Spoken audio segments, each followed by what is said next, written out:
अस्मदाचार्य पर्यंत वंदे गुरु परंपरा वंदे गुरु परंपरा ಜಗದಾದಿ ಜಗದ್ಗುರು ಸಿದ್ಧಾರೂಢರನ್ನ ಹಾಗೂ ಮೌನ ಮಹಾಯೋಗಿಗಳಾದ ಗುರುನಾಥ ಆರೂಢರನ್ನ ನನ್ನ ಮುನ್ಮನಗಳಲ್ಲಿ ಸ್ಮರಿಸಿಕೊಂಡು ಹಾಗೂ ತಮ್ಮೆಲ್ಲರ ಹೃದಯದಲ್ಲಿ ಸರ್ವ ಸಾಕ್ಷಿಕನಾಗಿರುವಂತಹ ಪರಾತ್ಪರ ಶಿವನಿಗೆ ವಂದಿಸುತ್ತಾ, ಶರಣಿಯರೇ ಹಾಗೂ ಪುಣ್ಯಾತ್ಮರೇ, ಆನಂದ ಸ್ವರೂಪಿಗಳೇ, ಇವತ್ತಿನ ಯಾವ ಭಗವದ್ಗೀತೆ 8ನೇ ಅಧ್ಯಾಯದ 5ನೇ ಶ್ಲೋಕ ಕುರಿತು ಈಗಾಗಲೇ ಗುರುಗಳು 3, 4, 2 ಶ್ಲೋಕಗಳಲ್ಲಿ ವಿಶೇಷವಾದ ವಿಚಾರವನ್ನ ಪ್ರಸ್ತಾಪ ಮಾಡಿಕೊಂತ ಬಂದಿದ್ದಾರೆ. ಯಾವುದರ ಬಗ್ಗೆ ಅಂದರೆ ಯಾವ ಅಕ್ಷರ ಪರಬ್ರಹ್ಮದ ಬಗ್ಗೆ, ಅವಿನಾಶಿಯಾದ ಸರ್ವಶ್ರೇಷ್ಠವಾದಂತ ಯಾವ ಸದ್ರೂಪ ಚಿದ್ರೂಪ ಆನಂದ ರೂಪವಾದಂತ ಸಚ್ಚಿದಾನಂದ ರೂಪವಾದಂತ ಪರಮಾತ್ಮನ ವಿಶೇಷವಾದ ತತ್ವಗಳನ್ನ ಈ ಯಾವ ಶ್ಲೋಕದಲ್ಲಿ ವಿವರಣೆ ಮಾಡ್ತಾ ಅಕ್ಷರ ಪರಬ್ರಹ್ಮ ಯೋಗ ಅಂತ ಹೆಸರದ. ಅದಕ್ಕೆ ಅನುಗುಣವಾಗಿ ಅಕ್ಷರ ನಾಶವಾಗಿರುವಂತದ್ದದ, ಒಂದು ನಾಶವಾಗುವಂತದ್ದು ಒಂದದ.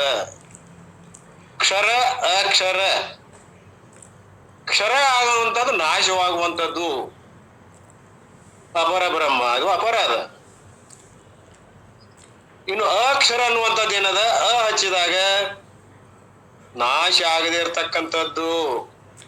ಅದನ್ನೇ ಸಿದ್ಧಾರೂಢರು ಕೇಳಿದ್ದು. ಶಾಲೆಗೆ ಮೊಟ್ಟ ಮೊದಲು ಹಚ್ಚಿದಾಗ ಒಂದು ಪಾಟಿಯ ಮೇಲೆ ಅಕ್ಷರ ಬರೀತಾರೆ ಗುರುಗಳು. ಫಸ್ಟ್ ಓಂಕಾರದಿಂದ ಪ್ರಾರಂಭ ಆಗ್ತದೆ.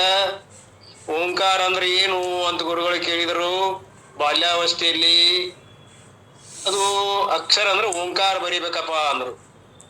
ಓಂಕಾರ ಅಂದ್ರೆ ಏನು, 3 ಅಕ್ಷರಗಳಿಂದ ಕೂಡಿದ್ದು. ಅ ಉ ಮ ಓಂ ಅನ್ನಪ್ಪ ಬಾಯಲೆ ಅಂದ್ರು. ಅಂದೆ ಗುರುಗಳೇ ಓಂ ಅಂದ್ರು. ಹಾಗಾದ್ರೆ ಬರಿಬೇಕಪ್ಪ ಅದನ್ನ, 1ನೇ ಅಕ್ಷರ ಅಕ್ಷರ ಅ ಅಂತ ಅಂದ್ರು. ಆಯ್ತು ಬರದೆ ಅಂದ್ರು. ಬರದ್ರು. ಇದ್ರ ಅರ್ಥ ಏನ್ರಿ ಗುರುಗಳ? ಬರೆಯುವುದೇನು ದೊಡ್ಡ ಮಾತಲ್ಲ, ಅದ್ರ ಅರ್ಥ ಬೇಕಲ್ಲ. ಏನೋ ಒಂದು ಅರ್ಥ ಇದ್ರೆ ಅದಕ್ಕೊಂದು ಬೆಲೆ ಅದ. ಅವ್ರು ಹೇಳಿದ್ರಪ್ಪ, ಅಕ್ಷರ ಇದು,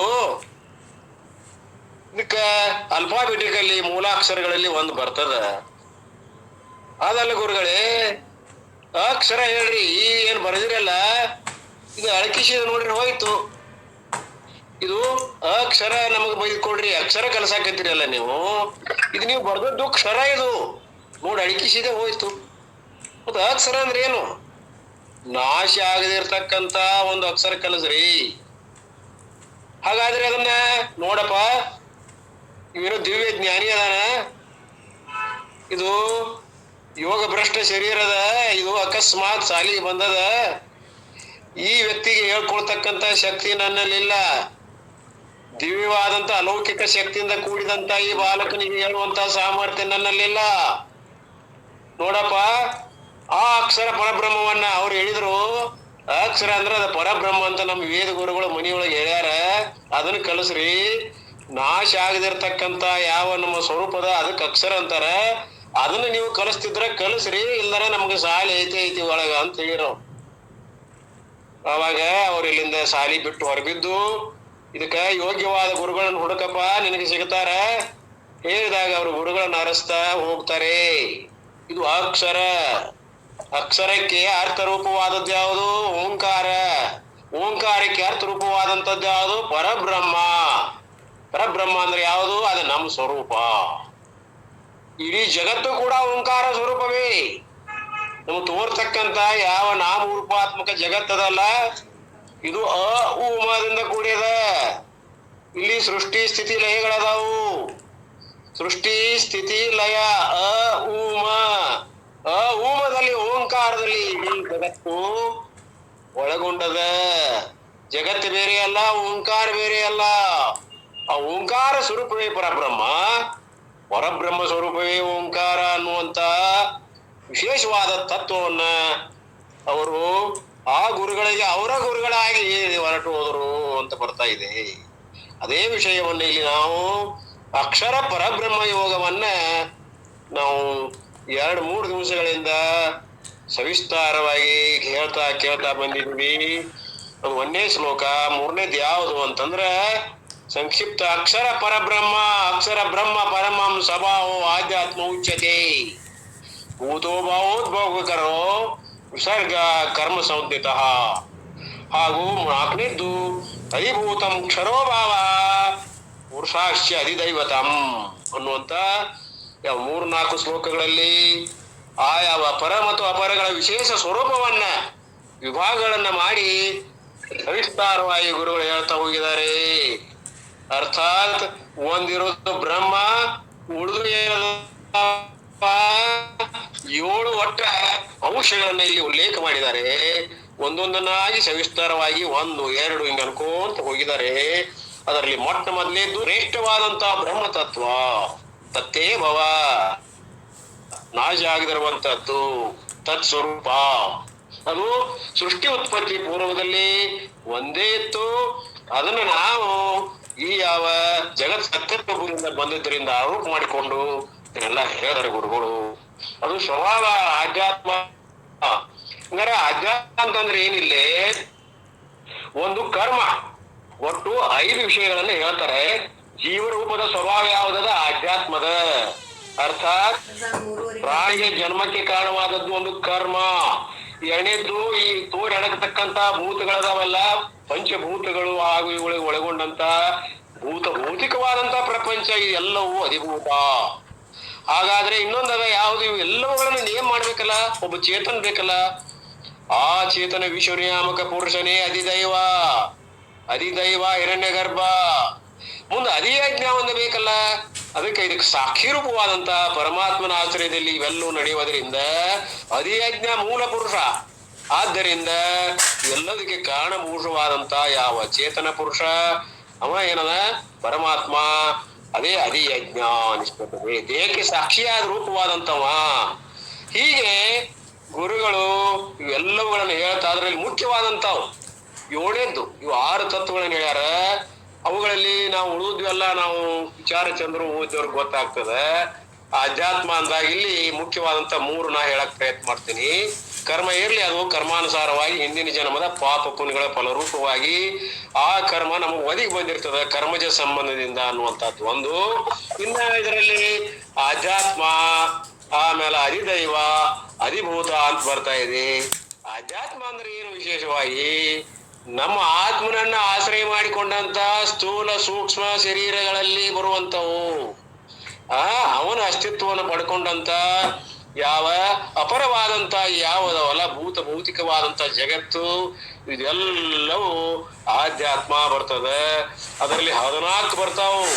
ಆಧ್ಯಾತ್ಮದಲ್ಲಿ ಕರ್ಮೇಂದ್ರಿಯಗಳು ಬರ್ತಾವು, ಜ್ಞಾನೇಂದ್ರಿಯಗಳು ಬರ್ತಾವು, ಹಾಗೂ ಅಂತಃಕರಣನು ಕೂಡ ಬರ್ತಾ ಇದೆ. ಆಧ್ಯಾತ್ಮದಲ್ಲಿ ಯಾವ ಬರ್ತವೆ? ಕರ್ಮೇಂದ್ರಿಯಗಳು. ಮಸ್ಟ್ ಜ್ಞಾನೇಂದ್ರಿಯಗಳು ಯಾವಪ್ಪ ಆಧ್ಯಾತ್ಮದಲ್ಲಿ ಬರು? ಸೋತ್ರ, ತ್ವಚ ಹಾಗೂ ಚಕ್ಷು, ಜಿವ್ವ, ಗ್ರಹಣ ಅನ್ನುವಂತ 5 ಜ್ಞಾನೇಂದ್ರಿಯಗಳು. ಇನ್ನ ಕರ್ಮೇಂದ್ರಿಯಗಳಲ್ಲೂ ಕೂಡ ವಾಕ್, ಪಾಣಿ, ಪಾದ, ಉಪಸ್ಥ, ಗುದಗುಯಿ ಅನ್ನುವಂಥವು ಅವು 5 ಅದಾವ. ಇನ್ನು ಅಂತಃಕರಣ ಚತುಷ್ಟಯನು ಕೂಡ ಬರ್ತಾವ. ಮನ, ಬುದ್ಧಿ, ಚಿತ್ತ, ಅಹಂಕಾರ. ಈ ರೀತಿ ಇವುಗಳಿಗೆ ನಡಿಬೇಕಾಗಿತ್ತು ಅಂದ್ರೆ ಇವು ಜಡ ಅದ. ಇವು ಜಡ ಇರುವುದರಿಂದ ಅಧ್ಯಾತ್ಮಗಳು ನಡಿಬೇಕಾಗಿತ್ತು ಅಂದ್ರೆ ಇದಕ್ಕೆ ಬೇಕಾದಂತ ಅಧಿದೈವಗಳು ಬೇಕು. ಯಾವ? ಶ್ರೋತ್ರಕ್ಕ ದಿಕ್ಕು, ತ್ವಚಾಕ ವಾಯು, ಚಕ್ಷುಕ ಸೂರ್ಯ, ಜೀವಾಕ ವರುಣ, ಗ್ರಹಣಕ್ಕ ಅಶ್ವಿನಿ ಕುಮಾರ, ವಾಕಕ್ಕ ಅಗ್ನಿ, ಹಸ್ತಕ್ಕ ಇಂದ್ರ, ಪಾದಕ್ಕ ವಾಮನ ದೇವ, ಉಪಸ್ಥಕ್ಕ ಪ್ರಜಾಪತಿ, ಗುದಕ್ಕ ಯಮ, ಹಾಗೂ ಮನಸ್ಸಿಗೆ ಚಂದ್ರ, ಬುದ್ಧಿಗೆ ಬ್ರಹ್ಮ, ಚಿತ್ತಕ್ಕೆ ವಾಸುದೇವ, ಅಹಂಕಾರಕ್ಕ ರುದ್ರ. ಈ ರೀತಿ ಚತುರ್ದಶ ತ್ರಿಪುಟಿಗಳು ತಿಳಿಬೇಕು. ಇವುಗಳಿಗೆ ಭೂತಗಳಿಗೆ ಆಧ್ಯಾತ್ಮಗಳಿಗೆ ಆದಿ ದೈವಗಳು ಯಾಕದಾವ ಅಂದ್ರೆ ಅವುಗಳ ನಿಯಂತ್ರಣ ಮಾಡುವ ಸಲುವಾಗಿ. ಇವುಗಳಿಗೆ ವಿಷಯಗಳದಾವ, ಇಂದ್ರಿಯಗಳಿಗೆ ವಿಷಯ ಬೇಕಲ್ಲ, ಅದಕ್ಕೆ ಅಧಿಭೂತಗಳು. ಅಧಿಭೂತಗಳಾದ ಒಂದೊಂದು ಕಸಿಯೋತ್ರಕ್ಕೆ ಶಬ್ದ ಸೂತ್ರಾದಿಗಳಿಗೆ ಅಂದ್ಬಿಡ್ತೇನೆ. ಶಬ್ದ ಸ್ಪರ್ಶ ರೂಪ ರಸಗಂಧ. ಇನ್ನು ವಾಕ್ಪಾಣಪ ಇವೆಲ್ಲವುಗಳಿಗೆ ಇವುಗಳಿಗೆ ವ್ಯವಹಾರಗಳದಾವ, ವಿಷಯಗಳದಾವ. ಕೊಡುದು, ತಗೊಳುದು, ಗಮನ ಮಾಡುದು, ರತಿಭೋಗ, ಮಲತ್ಯಾಗ ಇವುಗಳು ನಡಿಬೇಕಾಗೈತಿ ಅಂತಂದ್ರ ಇವುಗಳಿಗೆ ಏನ್ ಬೇಕು? ಅಧಿದೈವತೆಗಳಬೇಕು, ವ್ಯವಹಾರ ಬೇಕಾಗಿತ್ತು ಅಂದ್ರ. ಹಾಗೆ ಒಳಗಿರುವಂತ ಯಾವ ಅನುಮಾನದಿಂದ ಕಂಡುಹಿಡಿಯುವಂತವು ಮನ ಬುದ್ಧಿಷ್ಟಾಂಕಾರ, ಇವು ಆಧ್ಯಾತ್ಮಗಳು. ಇವುಗಳಿಗೆ ಬೇಕಾದಂತ ಯಾವ ಅಧಿದೈವಗಳು ಯಾವದವ? ಚಂದ್ರ, ಸೇವ, ವಿಷಯ, ಸಂಕಲ್ಪ, ಅಹಂಕಾರ, ಇವು ಅಧಿಭೂತಗಳು. ಈ ಪ್ರಕಾರ ಗುರುಗಳು 14 ತ್ರಿಕೂಟಗಳಿಗೆ ವ್ಯವಹಾರ ನಡಿಬೇಕಾಗಿತ್ತು ಅಂತಂದ್ರ ಅವು ಎಲ್ಲದಕ್ಕೂ ಪ್ರೇರಣೆ ಕೊಡುವಂತ ಯಾವುವು ಅಂತಂದ್ರ ಬ್ರಹ್ಮ, ಪರಬ್ರಹ್ಮ ಸ್ವರೂಪ. ಎಲ್ಲವೂ ಅಪರದೊಳಗೆ ಬರ್ತಾವೆಲ್ಲ. ಇದು ಪಾಡ್ಲಪ್ಪರ್ ಮ್ಯೂಟ್ ಆಗ್ಯಾರ, ಪಿಜಿ ಪಾಡ್ಲಪ್ಪರ್ ಮ್ಯೂಟ್ ಮಾಡಲ್ರಿ, ನಮಗ್ ಕಾಲ್ ಮಾಡತ್ತಾರೆ. ಈ ಪ್ರಕಾರ ತ್ರಿಪುಟಿಗಳಿಗೆ, ತ್ರಿಪುಟಿ ಅಂದ್ರೆ 3 put together, ಮೂರನ್ನು ಕೂಡಿ ಹೇಳಬೇಕು. ಅರ್ಥಾತ್ ಇಲ್ಲಿ 3 ಪದಾರ್ಥಗಳಿದೆ ತ್ರಿಪುಟಿ, ಅದ್ರಾಗ ಒಂದಿಲ್ಲ ಅಂದ್ರೆ ವ್ಯವಹಾರ ನಡೆಯುದಿಲ್ಲ. ಇಂದ್ರಿಯ ಅದ, ದೇವತೆ ಅದ, ವಿಷಯ ಇಲ್ಲ, ವ್ಯವಹಾರ ಇಲ್ಲ. ವಿಷಯ ಅದ, ಇಂದ್ರಿಯ ಅದ, ಆ ದೇವತೆ ಇಲ್ಲ ಅಂದ್ರೆ ಅಲ್ಲಿ ವ್ಯವಹಾರ ಇಲ್ಲ. ಹೀಗೆ ಎಲ್ಲಾ ತ್ರಿಪುಟಿಗಳಲ್ಲಿ ಅದಾವ. 3 ಬೇಕು. ಇವೆಲ್ಲವೂ ನಡಿಬೇಕಾಗಿತ್ತು ಅಧಿಯಜ್ಞ, ಹಿರಣ್ಯ ಗರ್ಭ, ಈಶ್ವರ, ಕಾರಣ ಶರೀರ. ಹೀಗೆ ಅವುಗಳನ್ನ ಸಮಷ್ಟಿಯಲ್ಲೂ ಕೂಡ ಹೇಳ್ಕೊಂತ ಬಂದಿದ್ದಾರೆ. ಅವುಗಳನ್ನ ನಾವು ನೀವೆಲ್ಲರೂ ಸವಿಸ್ತಾರವಾಗಿ ತಿಳ್ಕೊಂತ ಹೋಗೋಣ. ಈ ಎಲ್ಲಾ ದೇಹಾದಿಗಳಿಗೆ ಸಾಕ್ಷಿಯಾದಂಥವು ಅಧಿಯಜ್ಞ. ಇನ್ನು ವಿಶ್ವ ನಿಯಾಮಕ ಪುರುಷ ಯಾರದಾರ? ಅಧಿದೈವ, ಹಿರಣ್ಯ ಗರ್ಭ. ಇನ್ನು ದೇಹ ಸಾಕ್ಷಿ ಅಂತರ್ಯಾಮಿ ಈಶ್ವರ. ಹೀಗೆ ನಾವು ಪ್ರತಿಯೊಂದನ್ನು ಕೂಡ ಹಿಂದಿನ ಅಧ್ಯಾಯದಲ್ಲಿ ಕೇಳ್ಕೊಂತ ಬಂದೀವಿ. ಇದಿಷ್ಟು ಸಂಕ್ಷಿಪ್ತ ವಿವರಣೆಯನ್ನ ಮಾಡಿ ನಾವು ನೀವು ಈಗ ಮುಂದಿನ ಒಂದು ಸೂತ್ರಕ್ಕೆ ಹೋಗುವ. ಯಾವ್ದಾದ್ರು ಸೂತ್ರ? 5ನೇ ಸೂತ್ರ. ಈಗ 4 ಮಾತು, 3 ಆತು, 4 ಆತು. ಇವು 5 ಅಪರಗಳಲ್ಲಿ ಬರ್ತಾವ. ಇನ್ನು ಪರ ಅಂದ್ರೆ ಶ್ರೇಷ್ಠವಾದಂಥದ್ದು ಪರಬ್ರಹ್ಮದ. ಆ ಪರಬ್ರಹ್ಮದ ಸ್ವರೂಪವನ್ನ ಇಲ್ಲಿ ಹೇಳ್ತಾ ಇದ್ದಾರೆ. 6 ಪ್ರಶ್ನೆಗೆ ಉತ್ತರ ಕೊಟ್ರು ಪರಮಾತ್ಮ. ಈಗ ಮುಂದಿನ ಪ್ರಶ್ನೆ ಯಾವುದು ಅಂತಂದ್ರೆ ಆ ಪರಬ್ರಹ್ಮದ ಸ್ವರೂಪದ ಬಗ್ಗೆ ಅವು ಹೇಳ್ತಾರ. ಏನ್ ಹೇಳ್ತಾರ ಅನ್ನೋದು ನಾವು ನೀವು ನೋಡ್ತಾ ಹೋಗುವ. 5ನೇ ಶ್ಲೋಕ ಓದ್ತಾ ಇದ್ದೀನಿ ನೋಡ್ರಿ. ಅಂತಕಾಲೇ ಚ ಮಾಮೇವ ಶರನ್ಮುಕ್ತ್ವಾ ಕಲೇವರಂ ಯಂ ಪ್ರಯಾತಿ ಸ ಮದ್ಭಾವಂ ಯಾತಿ ನಾಶ್ಯತ್ರ ಸಂಶಯ. ಯಂ ಅಂತಕಾಲೇ, ಯಾವನು ಮರಣಕಾಲದಲ್ಲಿ ಮಾಮೇವ ನನ್ನನ್ನೇ ಸ್ಮರನ್ ಕಲೇವರಂ ಸ್ಮರಿಸುತ್ತಾ ದೇವವನ್ನ ತ್ಯಕ್ತ್ವ ಬಿಟ್ಟು, ದೇವವನ್ನ ಬಿಟ್ಟು, ಯಾವಾಗ? ಮರಣಕಾಲದಲ್ಲಿ ನನ್ನನ್ನೇ ಸ್ಮರಿಸುತ್ತಾ ಯಾರು ದೇಹವನ್ನ ಬಿಡುತ್ತಾರೋ, ತ್ಯಕ್ತ್ವ ಪ್ರಯಾತಿ ಹೋಗ್ತಾರೋ, ಸ ಮದ್ಭಾವಂ ಅವನು ನನ್ನ ಭಾವವನ್ನ, ಮದ್ರೂಪಂ ಸದ್ರೂಪವಂ ನನ್ನ ಸ್ವರೂಪವನ್ನೇ, ಯಾತಿ ಹೊಂದುತ್ತಾನೆ. ಅತ್ರ ಸಂಶಯನ ಅಸ್ತಿ, ಇದರಲ್ಲಿ ಎಳ್ಳಷ್ಟೂ ಸಂಶಯ ಇಲ್ಲ. ಇದು ವೇದವಾಕ್ಯ, ಇದು ಹಣೆ ಬರ. ಇದನ್ನ ತಪ್ಸಾಕಿ ಯಾರಿಂದಲೂ ಆಗುವುದಿಲ್ಲ. ಯಾವುದನ್ನ? ಮರಣಕಾಲದಲ್ಲಿ ಯಾರು ನನ್ನನ್ನೇ ಸ್ಮರಣ ಮಾಡ್ತಾ ಪರಮಾತ್ಮನನ್ನೇ ಒಂದು ಗುರಿಯಾಗಿಟ್ಟುಕೊಂಡು ಅವರು ಈ ದೇಹವನ್ನ ಬಿಡ್ತಾರೋ ಅವರು ನನ್ನ ಸ್ವರೂಪವನ್ನೇ ಹೊಂತಾರೆ. ಇದರಲ್ಲಿ ಎಳ್ಳಷ್ಟು ಸಂಶೋಧನೆಗಳ ಅರ್ಜುನ. ಇದು 5ನೇ ಶ್ಲೋಕದ ಒಂದು ಭಾವದ, ಇದು ಯಥಾರ್ಥವಾದಂತ ಸ್ವರೂಪದ. ಇಲ್ಲಿ ಗುರುಗಳು ಏನ್ ಹೇಳ್ತಾರ ಅನ್ನೋದು ನಾವು ನೀನು ಹೇಳೋಣ. ಇಲ್ಲಿ ದೇಹದ ತ್ಯಾಗದ ವಿಧಾನವನ್ನು ಹೇಳ್ತಾರೆ.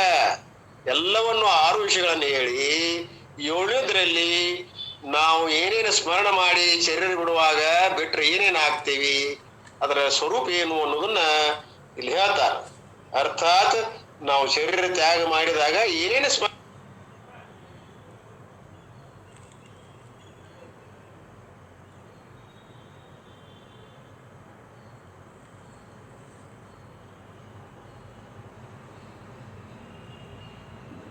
ಬರವಲ್ತಲ್ರಿ. ಲೆಫ್ಟ್ ಇರ್ತಾರ್ರಿ, ಲೆಫ್ಟ್ ಇದಾರೆ ಊರ್ ಏನ್ ಮೊಬೈಲ್ ಬಂದಿತ್ತಂತದ್ರಿ.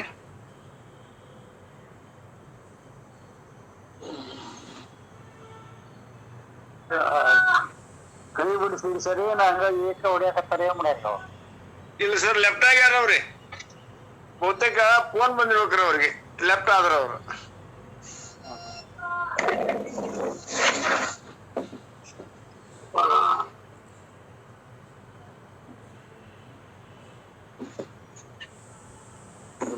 ಚೂರ್ ಹಂಗ ಇದಾಕತ್ತ ನೋಡ, ಬಾರಿ ಕಾಡ್ತೈತೆ.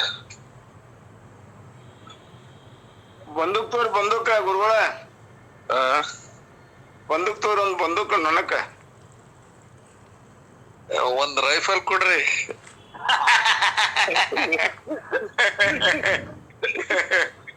ಬಂದೂಕ ಡಾಮ್ ಬಂದ್ ಬಿಡ್ತೈತಿ ನೋಡ. ಅದು ಹಿಂಗ ಬರಿತಾ ಇರ್ತೀನಲ್ರಿ, ಅದ್ ಬಂದ್ ಬಲಗಡೆ ಮೇಲೆ ಬಲಗಡೆ ಕೈ ಮೇಲೆ ಕೂತ್ಕೊಂಡ್ರಿ. ಅದು ಶಾಸ್ತ್ರ ಕೇಳಾಕ್ ಬರಾಕ್ತದ್ರಿ. ಹೌದ್ರಿ.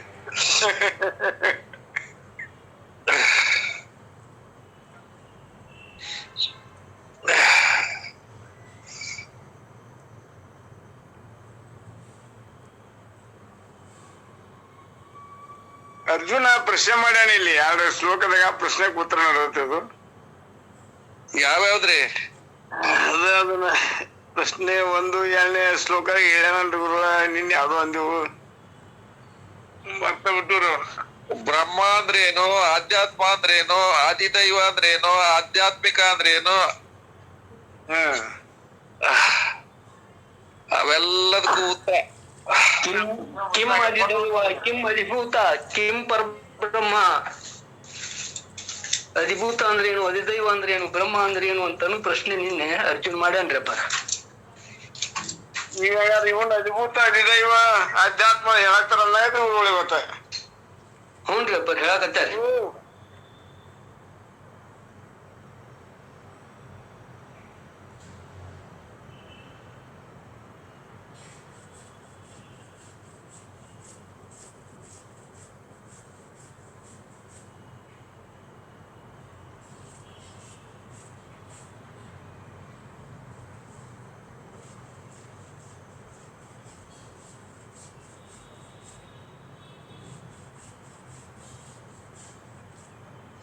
ಒಂದ್ ತೀರ್ಮಾನ ಮಾಡ್ರಿ, ಮತ್ತ ಎಲ್ಲರ ಮತ್ತ ಸೇರ್ಕೊಳ್ಳೋಣಂತ್ರಿ ಗುರುಗಳೇ. ಸುಪುತ್ರಪ್ಪರು, ನಮ್ಮ ಸುರೇಶ್ ಕಲ್ಯಾಣ್ ಶೆಟ್ರು. ನೀವ್ ಎಲ್ಲಿ ಹೇಳೋದಲ್ಲಿ ಬರ್ತೀವ ಸರ. ಏನ್ ಸರ? ನೀವ್ ಎಲ್ಲಿ ಹೇಳ್ತೀರಿ, ಯಾವ ಊರಿಗೆ ಹೇಳ್ತೀರಿ, ಆ ಊರಿಗೆ ಬರ್ತೀವ ನಾವು. ಶಿವಪುತ್ರಪ್ಪರು ಹೇಳ್ರಿ ಸರ್, ನೀವು ಎಲ್ಲಾರು ತೀರ್ಮಾನ ಮಾಡ್ಕೇಳ್ರಿ, ಒಂದ್ ಕಡೆ ಸೇರೋಣ ಅಂತ.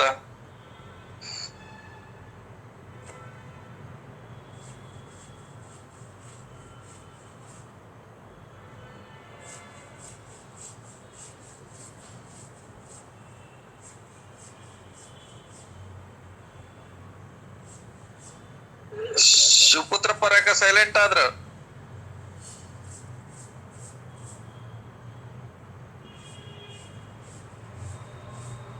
ಗುರುಗಳ ನಮಸ್ಕಾರ ರೀ. ಹೇಳ್ರಿ. ಊರ್ ಸೆಲೆಕ್ಟ್ ಮಾಡೋಕ್ಕಿಂತ ಮೊದಲ ಬರೋರು ಎಷ್ಟು ಮಂದಿ, ಯಾರ್ಯಾರು ಬರ್ಲಿಕ್ಕೆ ತಯಾರದಾರ ಅವ್ರದೊಂದು ಮಾಹಿತಿ ತಗೊಂಡ್ ಬಳಕ ಊರ್ ಫಿಕ್ಸ್ ಮಾಡ್ರಿ, ದಿನಾಂಕ ಫಿಕ್ಸ್ ಮಾಡ್ರಿ. ಅದನ್ನ ನೋಡ್ರಿ ಸರ್, ಎಲ್ಲಿ ಯಾವಾಗ ಫಿಕ್ಸ್ ಮಾಡೋದು ನೋಡ್ರಿ. ಊರ ಮುಂಜಾನೆ ಮಾತಾಡಿದಾಗ ಮೈಸೂರು ಕೊಳ್ಳೇಗಾಲ ಅಲ್ಲಿ ಅಂದ್ರೆ ಯಾವ್ದು ಬೆಟ್ಟದ ಉಳುವಿಗೆ ಹೋಗೋದು ಚಲೋ ಇರ್ತೈತ್ರಿ. ಚಮ್ಮುಲಿಗನ ಬೆಟ್ಟ ಕೆಲವು ಮಂದಿ ಅಂದ್ರು, ಉಳಿವಿ ಅಂತ ಅಂದ್ರು. ಕೆಲಸ ನಡ್ರ